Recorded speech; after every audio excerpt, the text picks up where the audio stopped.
Okay, my goal for today is to get this axle in the Volkswagen and get it on the ground, drive it out of here. That would be ideal, because I'd love to get the station wagon in here and start working on it. I'd like to have it drivable before the first week of the car show starts, and that's coming up in about 3 weeks. So kind of got my work cut out for me. I still don't have my 2 new tie rod ends. I'm hoping they'll come today, but I'm going to put it in there without them, and I can come back and change it out and put the new ones in there later if need be. So what I'm doing right now is I'm doing just a rough adjustment of the front end alignment, the toe end, and I'm basically doing it by eye.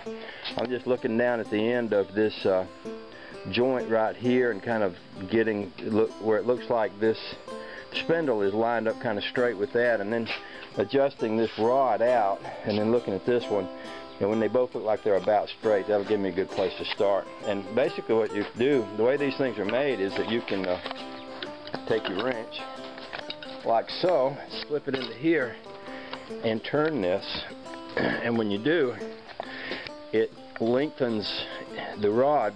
These joints on both ends are threaded in reverse to each other, so that when you turn that one way, it brings them farther apart. When you turn it the other way, it brings them closer together. That's how you set your toe in on one of these babies.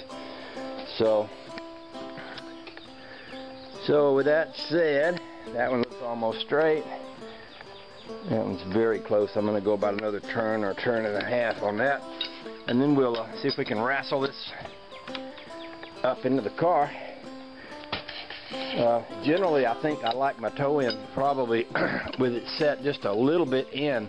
That keeps your car from rambling around in the road. If the tires are set with the front just slightly in, if they're set slightly out, or even if they're set right straight, sometimes they'll wander around when you go down the road. That's pretty darn close right there. I think I'll call that good. So with that sitting like that, and nothing's adjusted, nothing's locked in place here, so with that sitting like that, I'll toss that in the car, and we'll see what we think and go from there.